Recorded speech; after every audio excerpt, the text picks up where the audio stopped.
Appin is a town in the Macarthur region of New South Wales, Australia in Wollondilly Shire. It is situated about 16 kilometres south of Campbelltown and 35 kilometres northwest of Wollongong. History of the district. Early history. Appin is in the lands of the Darawal people.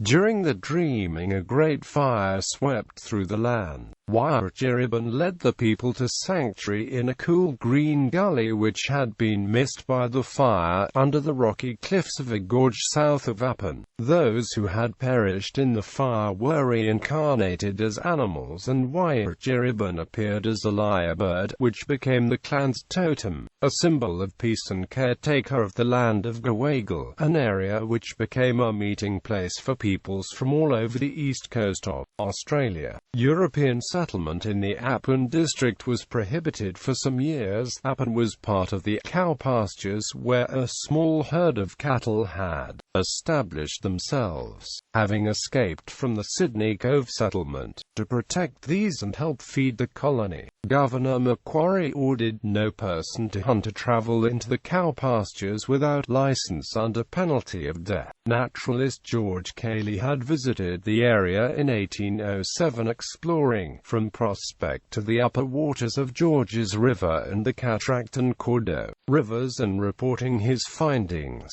Settlement began in 1811 with a 1,000-acre land grant by Governor Macquarie to William Broughton, who had arrived with the first fleet. For the next 5 years, smaller grants of 40 to 150 acres were made to a score or so of others, former soldiers, emancipated convicts. Governor Macquarie was pleased to give the district of Appin its name after Appin, in the Scottish West Highlands, where his wife, Elizabeth, was born. Mrs. Allan Macpherson, visiting circa 1856, wrote, "The next morning was fine and bright, and with somewhat better spirits we set out again, but the roads were heavy, and our progress consequently not very rapid, so that it was 1 or 2 o'clock before we reached Appin, a small village, the last resting place on the Sydney side of Mount Kira. As it was too late to attempt crossing the mountain at all times,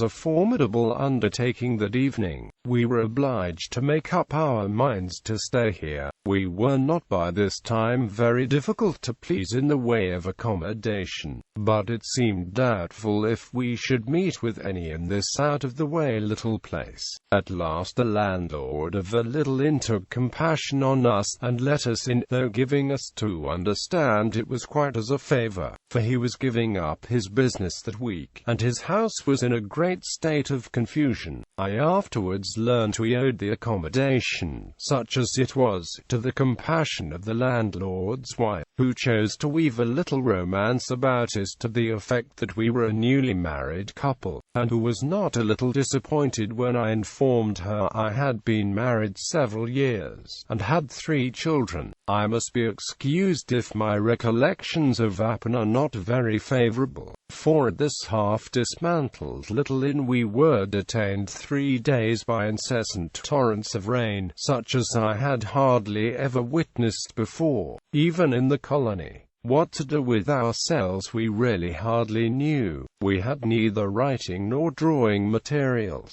nor were they procurable. The Appin massacre. Darawal people made friendships among several Appin settlers, but others came into conflict. In 1814, both Aborigines and Europeans died in skirmishes, usually over stolen crops. After further deaths at Brindley, Governor Lachlan Macquarie sent a punitive expedition to round up all Aborigines in the area. Those who resisted were to be shot. On the 16th of April, at least 14 were killed by shooting, others were driven to jump to their deaths into a rocky gorge near Broughton Pass. Notable citizens among Appin's free settlers was one Andrew Hamilton Hume, father of the explorer Hamilton Hume. Hamilton Hume and his brother John were tireless investigators of the local countryside, often journeying in the company of Jewel, a Durrow woolman. Hamilton Hume became an expert bushman, and was well prepared for major exploration when he set out in 1824 from Humewood, in the company of William Hovell, to explore the land between the Sydney settlements and Port Phillip, at the request of Governor Brisbane. Appin is the birthplace of John Fuller, better known as the bushranger Dan Mad Dog Morgan. Rachel Henning spent several months at Ellardale Cottage in Appin. Of the area, she wrote, "I am glad he's going to leave Appin, however, for I am sure he will never make any money on this farm. Do you remember our saying that there must certainly be something the matter with it, when he wrote word of how low the rent was, that there must be a want of water, that nothing would grow? There are both these drawbacks here. The soil is wretchedly poor, and this is said to be the very driest part of Australia. Frequently, when there have been torrents of rain at Wollongong and Sydney, on each side of us, we have not had a drop here. There are no springs on the farm, only a waterhole, and it was dry for nearly 6 weeks in the summer, and then we had to fetch water from the river 3 miles off. It is a pity Biddulph ever took this farm. Still, he has gained some experience here, and as his expenditure was chiefly in cattle and furniture, he has not lost much.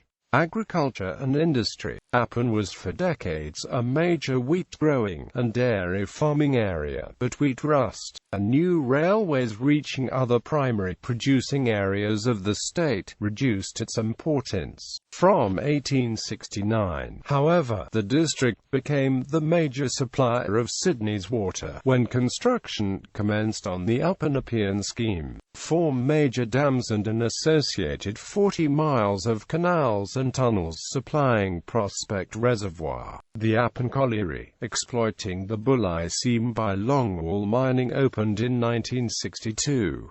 The West Cliff Colliery opened in 1976. Infrastructure. A town plan was completed in 1834.